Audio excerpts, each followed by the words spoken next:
This is the Savvy Philanthropist Podcast. My name is Kirk. We are a financial planning podcast for people who want to do philanthropy well.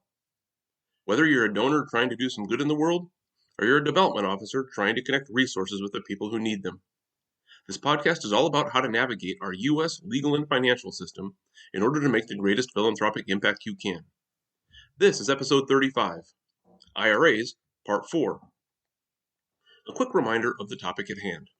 There are three ways to make charitable gifts from a traditional IRA. Number one, regular distributions. Number two, qualified charitable distributions. And three, beneficiary designations. Last week we laid out the requirements and benefits of a QCD. Today we're going to stretch that conversation into a new opportunity recently created by the Secure Act 2.0, passed by Congress right at the end of 2022. The new opportunity is pretty limited, to be honest, but it's on the books and it may be expanded in coming years, so it's something we need to cover. We'll talk about these in depth in future episodes, but there are some charitable giving vehicles that provide an income stream back to a donor for the length of that donor's life. This category of contributions is generally referred to as life income gifts. The most common examples of this category are charitable remainder trusts and charitable gift annuities. These are really important in philanthropy, and as I mentioned, we'll get into them in detail in the future. But for now, there are just two important elements of this type of gift to keep in mind. First, their general structure is that a donor makes a large charitable contribution, and in exchange, the donor receives a stream of income for life.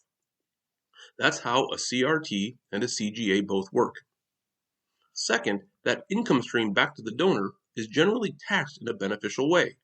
In other words, the donor gets some income, but the donor pays less in taxes than she otherwise might. So, with that in mind, there has historically been an insurmountable wall between life income gifts and qualified charitable distributions. To be blunt, you couldn't use a QCD to fund a CRT or a CGA. How's that for a bunch of acronyms in a row? Due to some specifics in the tax code, if you funded a CRT or a CGA with a QCD, then your payments from the life income gift would have been tax-free for the course of your life. So, Congress explicitly said that you couldn't do that. Which then brings us to the Secure Act from last year.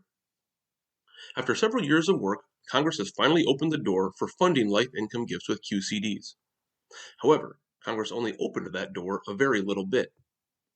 There are quite a few limitations, and these limitations make it unlikely that this new opportunity will be a good fit for too many donors.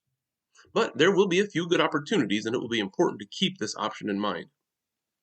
So, what are those limitations? First, Congress has limited this giving opportunity to one $50,000 QCD opportunity for any individual. This opportunity could be split among multiple distributions, but it all has to be completed in the course of one calendar year. And this doesn't mean $50,000 per year for multiple years. This means one chance in a single year that cannot be repeated. The general view among practitioners is that this $50,000 is part of the total $100,000 limit that is included in the regular QCD legislation. Just so you know, there is a minority view that reads the new statute as providing for a $50,000 opportunity in addition to the typical $100,000 limit. But as I said, this is the minority view. Second, as I mentioned, this opportunity only allows for a QCD to fund either a charitable remainder trust or a charitable gift annuity. In almost any scenario I can think of, $50,000 is not sufficient for funding a practical CRT. That generally requires a substantially larger gift. However, there are plenty of $50,000 CGAs in the world, and this is the place where this legislation could be a good fit for some donors. And while we're on the topic of CRTs and CGAs, the legislation also requires that that gift, the life beneficiary, be only the donor and or the donor's spouse. So one more limitation there. But third, and this is really important, the Secure Act specifically addressed the taxation issue. It provides that all life income payments under this scenario will be fully taxable. And if you're familiar with tax terminology, it's taxed as ordinary income. In other words, it's taxed in the donor's highest tax bracket. This means that donors ultimately end up paying income tax on the IRA distribution, a lot similarly as if they had taken the distribution themselves. So the donor ends up paying tax, but bear in mind that it's stretched out over many years, so this could still be a substantial benefit. But it will depend on the tax particulars of the donor. To pull everything together, this QCD opportunity under the Secure Act is a welcome addition to the philanthropist toolkit. Under the current limitations, it probably won't be a good match for too many situations, but there will be a few, and that's certainly a good thing.